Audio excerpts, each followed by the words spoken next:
홀로 찬양 받으소서.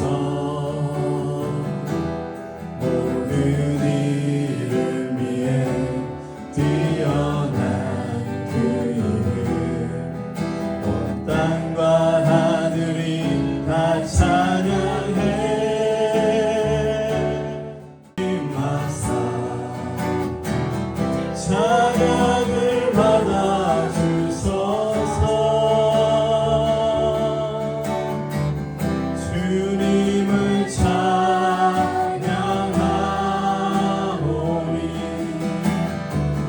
주님을 경배하오니, 왕이신 예수여 오셔서 찾아가사 다스리소서.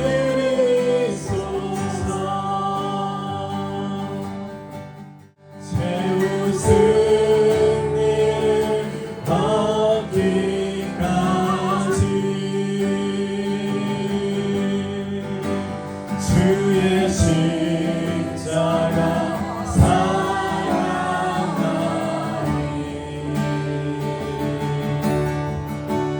빛나며 유감 받기까지 험한 십자가 붙들겠네.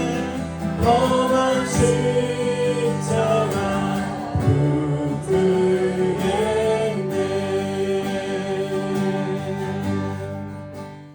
세상의 험한 풍파 몰아칠 때도 주님 나를 지켜주시네.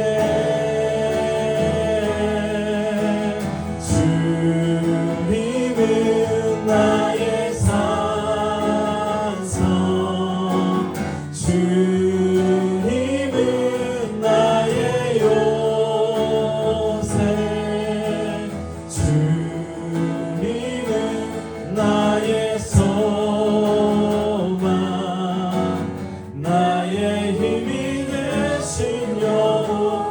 주님은 나의 산성, 주님은 나의 산성, 주님은 나의 요새, 주님은 나의 소망, 나의 힘이 되신 여호와. 오늘 말씀은 사도행전 2장 1절에서 4절 말씀입니다. 사도행전 2장 1절에서 4절.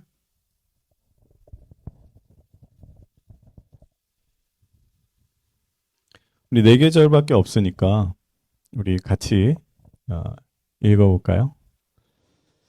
1절에서 2장 1절에서 4절 말씀 다 찾으셨으면 또 앞에 화면을 보시면 또 참고하시면 되겠습니다. 우리 같이 1절에서 4절 같이 읽읍시다. 시작. 오순절이 되어서 그들은 모두 한 곳에 모여 있었다. 그때에 갑자기 하늘에서 세찬 바람이 부는 듯한 소리가 나더니 그들이 앉아있는 온 집안을 가득 채웠다. 그리고 불길이 솟아오를 때 혓바닥처럼 갈라지는 것 같은 혀들이 그들에게 나타나더니 각 사람 위에 내려앉았다. 그들은 모두 성령으로 충만하게 되어서 성령이 시키는 대로 각각 방언으로 말하기 시작하였다. 아멘. 고백합시다. 이 말씀은 살아있는 말씀이며 능력 있는 말씀이며 내 인생의 해답이며 오늘 날 변화시킬 말씀이다. 아멘. 멘트를 새롭게 조금 더 넣으면 어색해 하시는 것 같아요.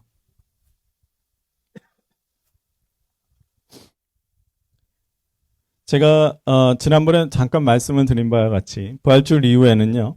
한 3개월 정도, 한 12주 정도 마태복음 5장에서 7장 그 산상수훈 또는 산상보훈이라고 하는 그 부분을 중심으로 은혜를 나눌 것입니다.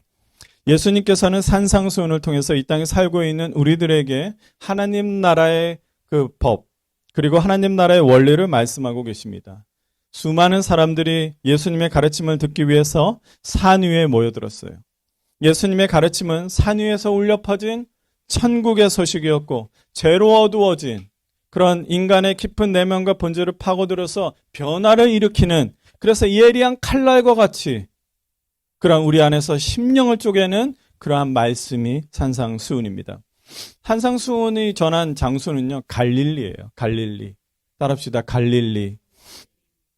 구약시대에서부터 갈릴리는요, 멸시받고 소외된 땅이었습니다. 무시받는 땅이었습니다.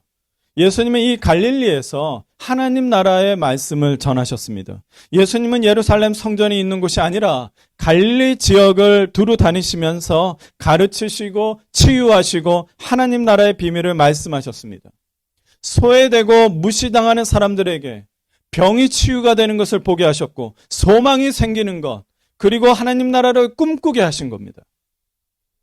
갈릴리 들판에서 배고픈 자들을 먹이시고, 그리고 병든 자들을 치유하시면서 하나님 나라의 그 생명력과 에너지를 직접 경험하게 하신 겁니다. 예수님에게 갈릴리는요, 마치 첫사랑과 같은 장소예요. 왜냐하면 그 갈릴리 지역 일대에서 제자들을 다 불러 모았거든요.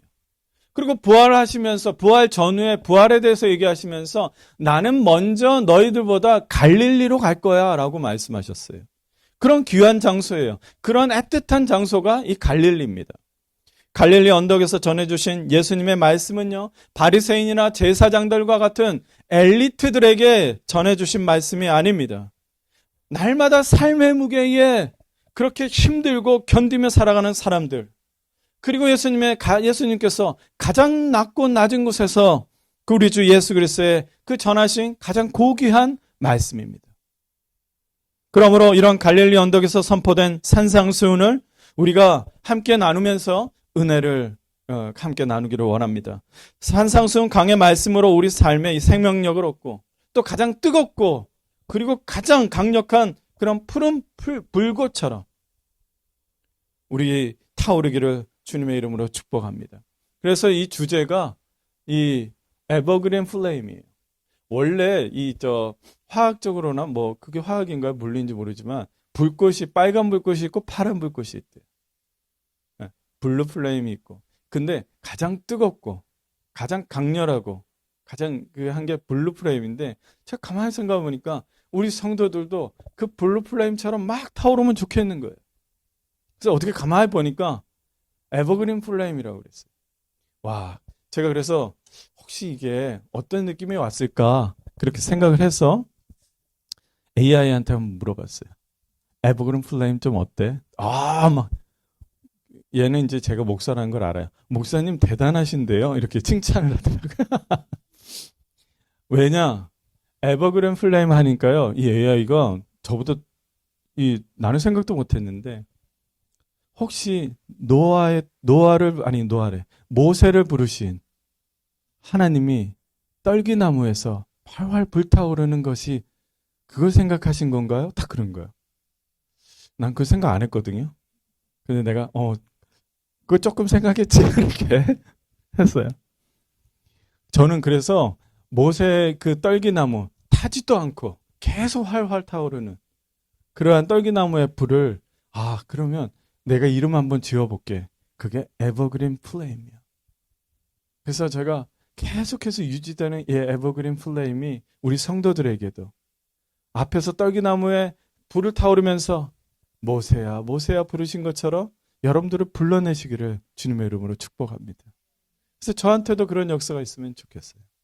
그래서 오늘 저는 여러분과 함께 다시 성령님과 함께 시작합시다 라는 제목으로 은혜를 나누고자 합니다. 마태복음 5장부터 시작하는 이 산상수훈을 보기 전에 우리가 그때 그 갈릴리 사람들과 우리는 지금 다른 조건이라는 것을 우리가 먼저 점검을 해야 돼요. 우린 지금 다른 조건에 있습니다. 그 자리에 모여든 수많은 사람들 중에 대부분은요, 예수님이 정확하게 누구인지 모르는 사람이었어요. 그냥 인기가 많은, 대단한 가르침을 주는, 또 마치 선지자 같은 그런 분위기에 다 모여든 것이죠. 그 자리에 모여든 수많은 사람들은 예수님이 누군지를 정확하게 모르는 사람이었습니다. 근데 그것이 우리와 그것이 차이입니다. 우리가 누구입니까? 우리는 택함 받은 족속이요, 왕 같은 제사장이고 거룩한 민족이고 하나님의 소유된 백성입니다. 그리고 우리를 놀라운 빛 가운데로 인도하셔서 우리로 하여금 그리스도를 선포하게 하셨습니다. 그리고 무엇보다 영원히 함께 하시는 성령님이 우리 안에 계십니다. 그게 그 자리에 있었던 그 사람들과 우리와의 분명한 차이입니다. 우리 안에 성령님이 역사하실 때요, 똑같은 예수님의 말씀을 듣더라도 다르게 들을 수밖에 없는 축복을 우리가 받은 거예요. 이해가 되십니까? 그러니까 그 산상수훈을 그 사람들처럼 보는 게 아니라 우리는 성령을 받은 사람으로서, 왕 같은 제사장으로서, 그 소유된 백성으로서 들으면 다르다는 거예요.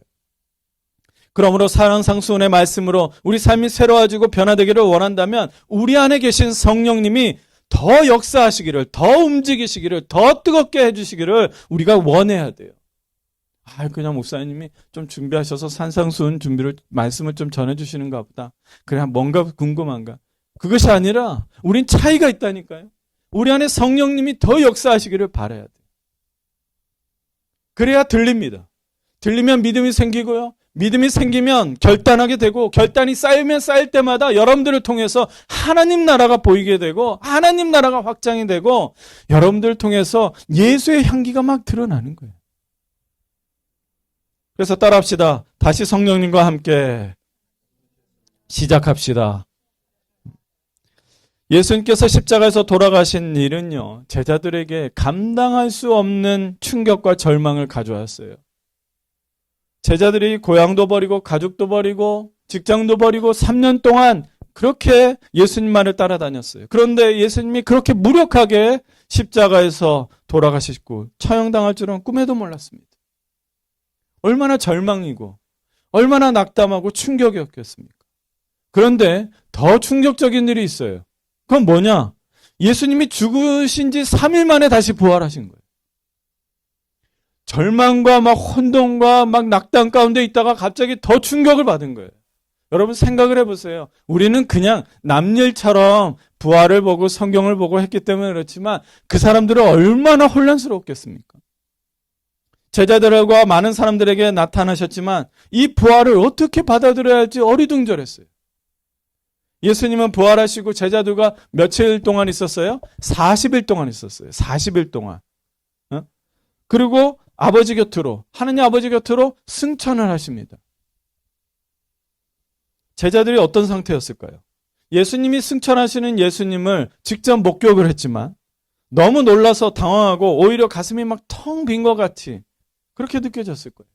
우리가 이런 경험이 있잖아요. 한국에서 가족이 오면 한두 달 있다가 즐거운 시간을 보내다가 그들이 가면 어떤 생각이 드세요? 허전하고 그립고, 그렇죠. 또 고향 생각이 더 나고 막 그렇잖아요. 그렇죠. 제자들도 그랬습니다. 그러나 제자들은요, 예수님께서 당부하신 그 말씀을 붙잡고 마가의 다락방에 모여서 문을 꽁꽁 닫고 전심으로 매일같이 모여서 간절히 기도했어요. 그리고 마침내 그들이 10일, 그래서 오순절이라고 하는데 여러분 내가 이 설명을 해드릴게요. 예수님이 부활하시고 며칠 동안 계셨다고 그랬어요. 이렇게 해도 지금 몰라? 40일 동안 있었어요. 그리고 40일이면 한자로 사순이에요. 순은 10을 말해요. 그러니까 사순이 됐죠. 그리고 10일 동안 기도하고 그러면 어떻게 돼요?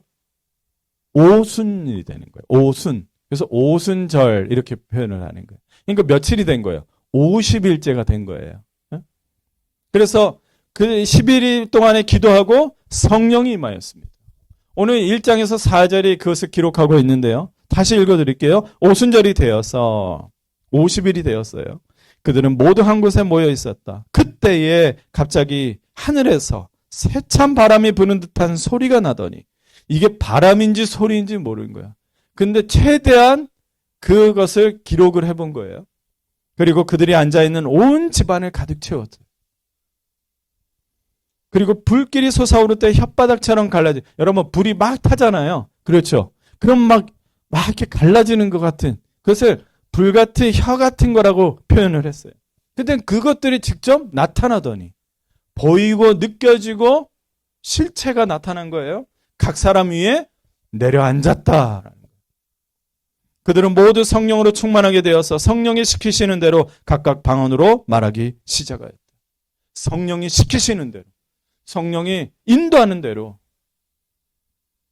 성령님께서 임하시면서 제자들에게 순식간에 거대한 변화가 일어난 거예요. 형언할 수 없는 놀라운 일들이 그들에게 시작이 됩니다. 성령님이 임하시면서 그들이 완전히 새로운 사람이 된 것입니다. 그들에게 어떤 변화가 일어났습니까? 첫 번째로 성령님이 임하시면요, 예수님에 대해서 분명히 알게 되었어요. 어렴풋하게 알고 있었던 것이 분명해지고 깨달아지고 눈이 밝아지듯이 선명해졌습니다. 무엇보다 예수 그리스도의 십자가에 대한 비밀을 알게 됐어요. 왜 십자가를 지게 되셨는지, 왜 그 죽음은 시패와 좌절의 죽음이 아니라는 것을 깨달은 거예요. 성령님은 제자들에게 십자가의 구원을 깨닫게 해주셨습니다. 하나님 아버지께서 인류를 구원하기 위해서 계획하셨고 그 구원을 이루기 위해서 이 낮고 낮은 땅 위에 성령님으로 태어나셔서 예수님을 보내신 것을, 그것을 깨닫게 하셨어요. 정치적인 죽음이 아니라 하나님 아버지의 사랑과 은혜로 이미 계획된 죽음이고 독생자 예수 그리스도께서 죽기까지 순종하신 그 십자가로 모두 구원의 계획을 이루셨다는 것을 알게 하셨어요. 성령의 임재로 새롭게 달라진 베드로가요, 이제 2장 우리가 1절에서 4절 있잖아요. 성령으로 충만해서 이제 자기 동족들에게, 유대인들에게 설교를 하게 되는데 이런 표현을 합니다. 이 예수께서 버림을 받으신 것은 하느님이 정하신 계획을 따라 미리 알고 계신 대로 된 일이라는 거예요. 여러분은 그를 무법자들의 손을 빌려서 십자가에 못 박아 죽였습니다. 이것은 하나님께서 다 계획하신 일이라는 거예요. 그리고 하나님 아버지께서 예수님을 죽음의 고통과 세력에서 건져내시고 부활하게 하셨다는 것을 선포합니다. 이렇게 성령님이 충만하게 임하게 되면요, 제자들이 깨닫게 되는 거예요.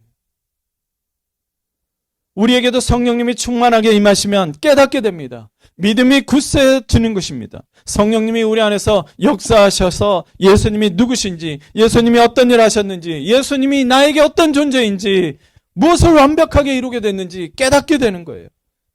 그리고 우리로 하여금 예수님을 나의 구주, 나의 그리스도로 나는 고백할 수 있게 되는 겁니다. 우리는 성령님을 받았기 때문에 우리가 아바 아버지라고 부를 수가 있는 거예요. 성령님이 친히 우리의 영혼과 함께 우리가 하나님의 자녀인 것을 증언해 주신다고 했습니다. 제자들은 성령님의 충만함으로 우리가 믿음으로 말미암아 구원을 얻었다는 그 사실, 오직 십자가의 사랑과 은혜로 구원을 얻었다는 사실을 분명하게 깨닫게 된 거예요. 베드로의 설교를 들은 사람은요, 성령님이 어떻게 역사하십니까? 성령님이 그들에게 이렇게 역사하십니다. 37절 39절인데 사람들이 이 말을 듣고 마음이 찔려서, 성령님이 역사하시는 거예요. 마음이 찔려서 그 형제들이요, 우리가 어떻게 하면 좋겠습니까?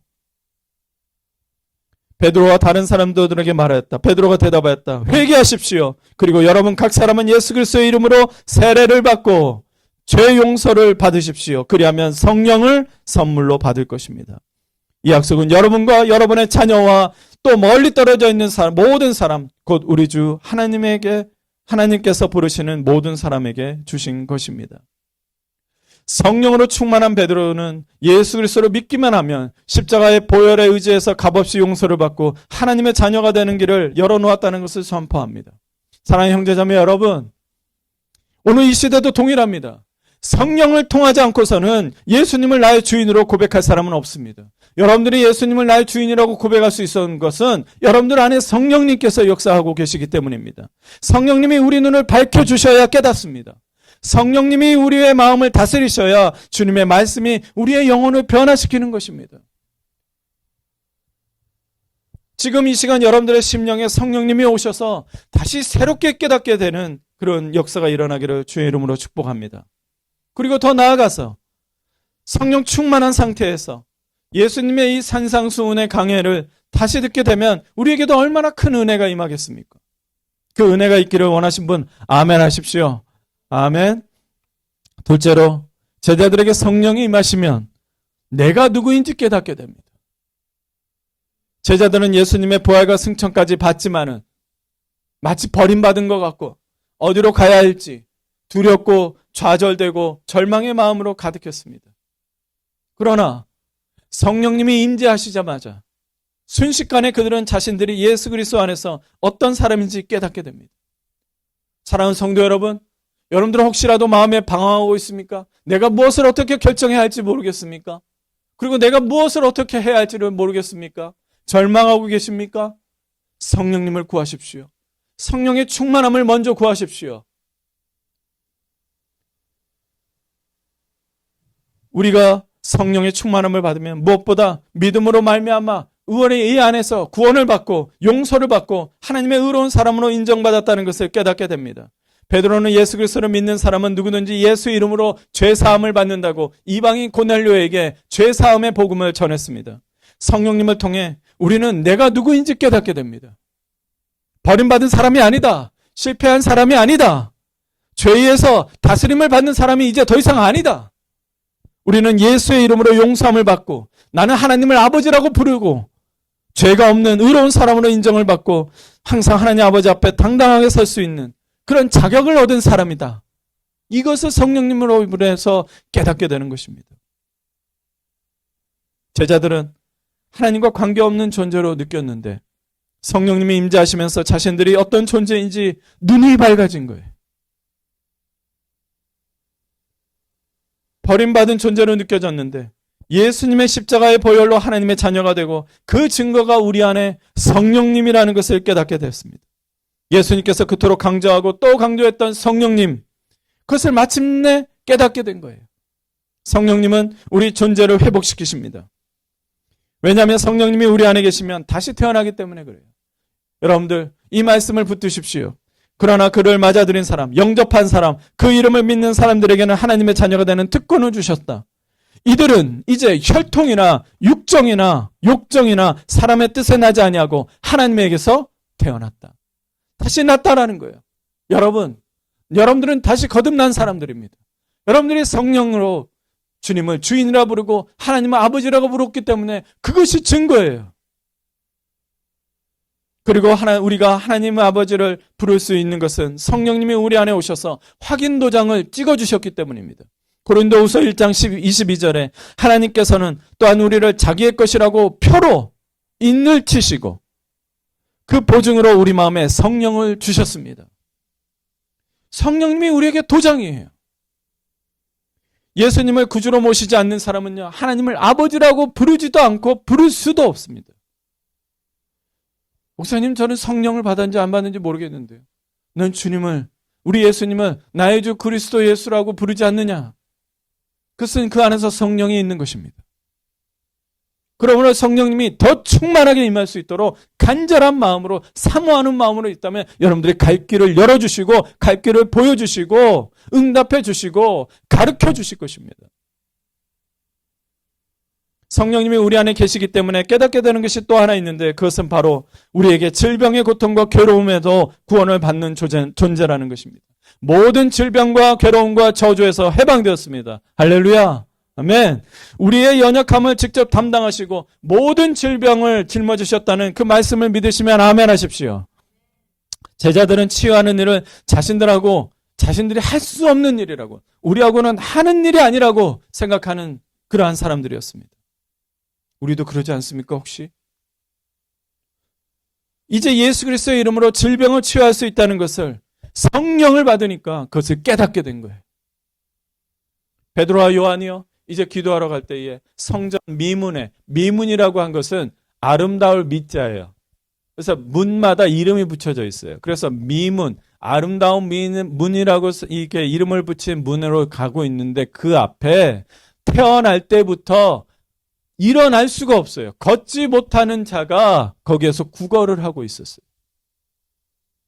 그런데 베드로와 요한이 그것을 가면서도 유심히 봤어요. 유심히 봤어요. 왜냐하면 성령님 때문에 보는 눈이 달라졌고 믿음이 달라졌고 사람을 보는 눈이 그리고 마음이 달라졌기 때문입니다. 베드로가 이제 그 사람에게 첫 한마디가 뭔지 아세요? 우리를 보시오. 베드로와 요한이 가고 있는데 우리를 보시오. 그걸로 먹고 사는 이 사람과 눈이 마주쳤습니다. 성경에 기록되기로 그 사람은 무엇을 얻을까 하고 쳐다봤다는 거예요. 저 사람들이 나에게 무엇을 줄까 하고 쳐다봤다는 거예요. 소망이 없고 하나님 나라를 모르는, 예수를 주라 부르지 못하는 그 세상 사람들은 보는 것이 자기의 유익과 욕심과 그것만 보지만 생명으로 성령으로 충만한 사람들은 보는 눈이 달라집니다. 그 사람과 완전히 다르게 봤어요. 베드로는 성령님이 보는 눈을 새롭게 하셨기 때문입니다. 하나님이 사랑하는 한 영혼으로 보는 거예요. 육체의 소망을 봅니다. 불가능이 아니라 기적을 봅니다. 성령의 사람들은 다르게 보는 거예요. 그러니까 외로운 거예요. 다르게 볼 수밖에 없어요. 그러나 주님은 떠나지 않고 우리 안에 계속 계시죠. 베드로가 뭐라고 말합니까? 우리 같이 읽어볼까요? 시작. 은과 금은 내게 없으나 내게 있는 것을 당신에게 줍니다. 나사렛 예수 그리스도의 이름으로 일어나 걸으십시오. 나 은과 금은 없지만 내게 유일하게 하나 있는 건 그게 있는데 바로 나사렛 예수의 이름. 성령에 충만한 그 베드로가 새롭게 깨닫고 알게 된 그 나사렛 예수의 이름으로 일어나 걸으십시오. 베드로가 이 사람의 오른손을 붙잡고 이렇게 세웠다는 거예요.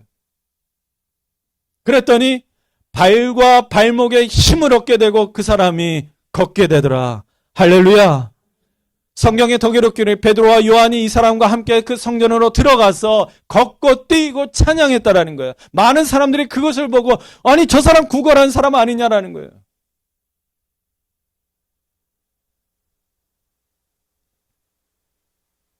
여러분, 제자들에게 성령이 임하시면 한 사람 한 사람이 그리스도 안에서 새로운 사람이 되는 것을 여러분 믿으시기를 바랍니다.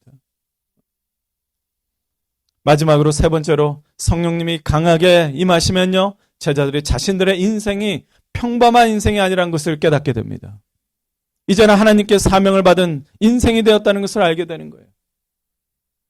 이제 평범한 어부가 아니라 평범한 어부가 아니라 사명을 받은 어부예요. 평범한 학생이 아니라 사명을 얻은 학생인 거예요.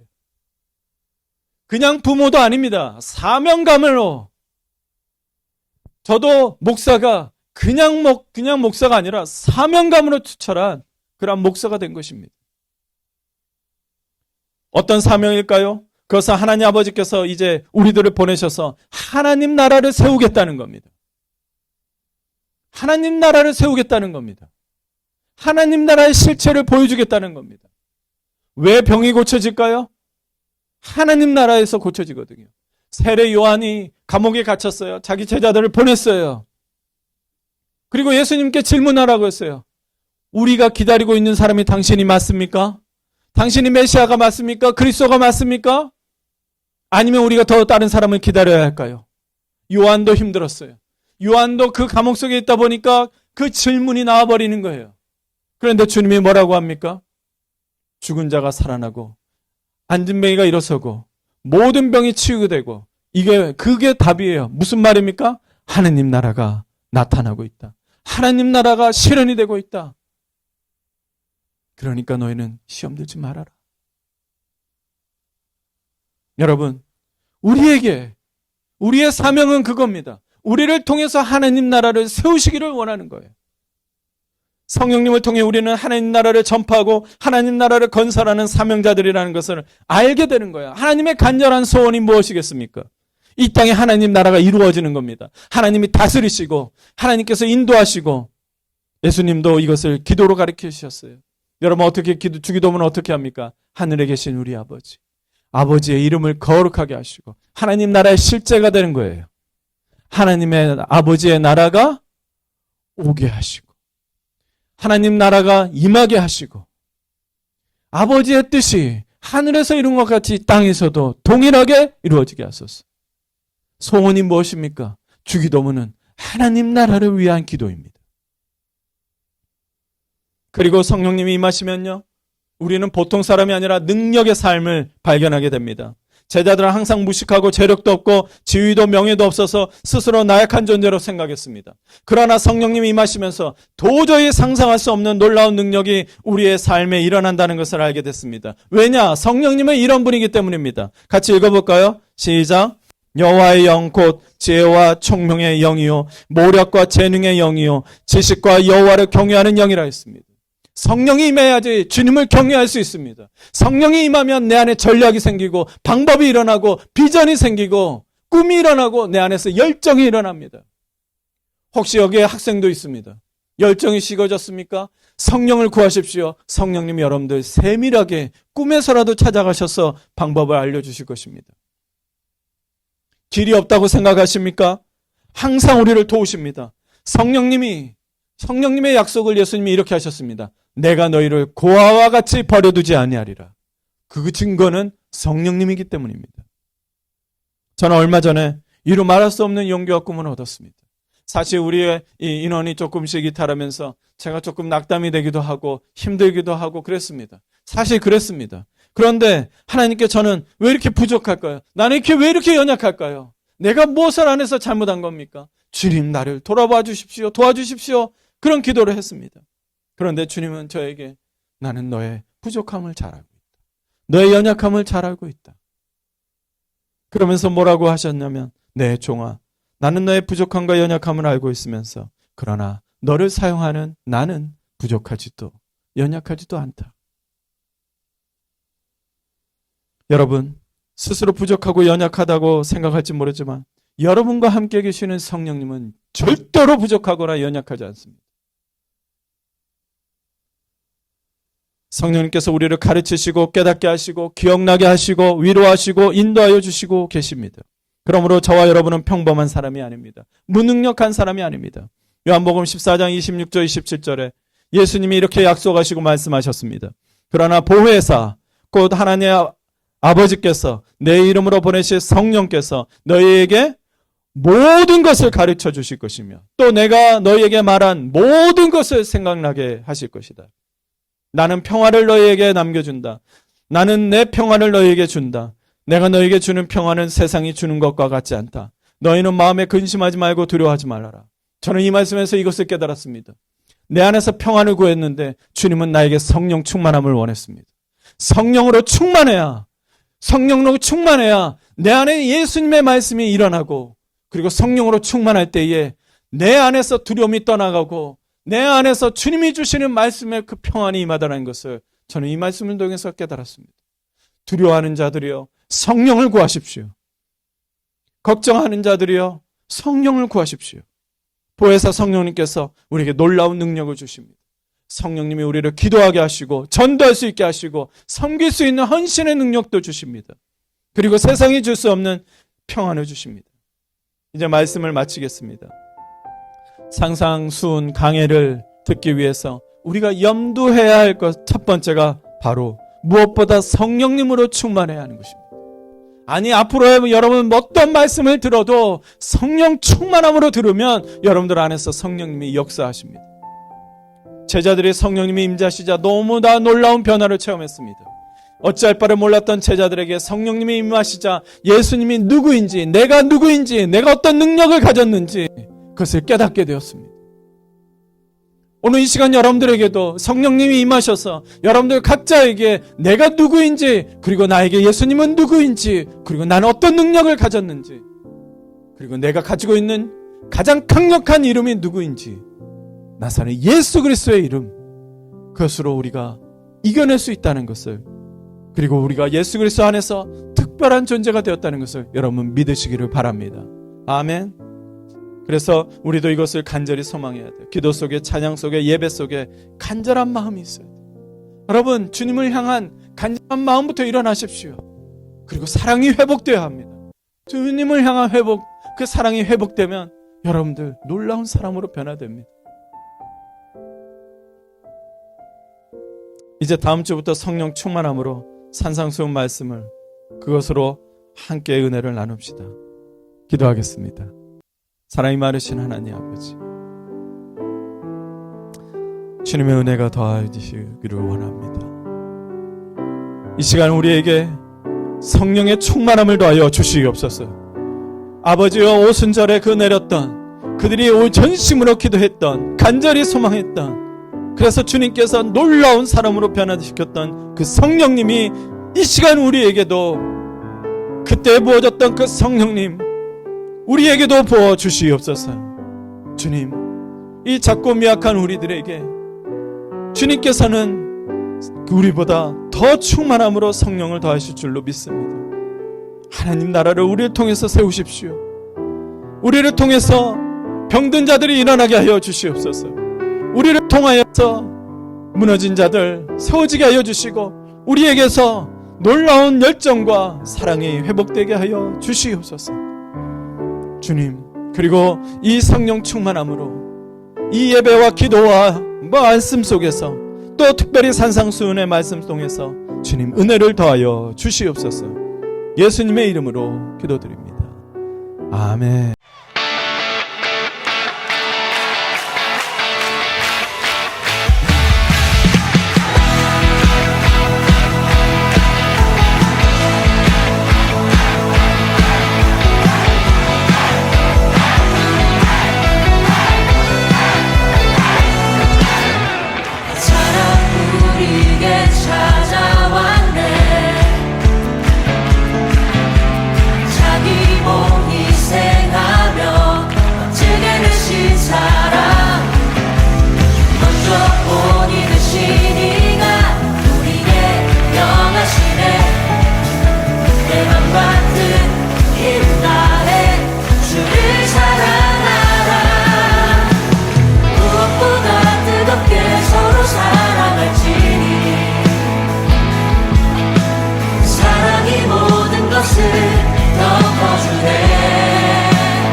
주를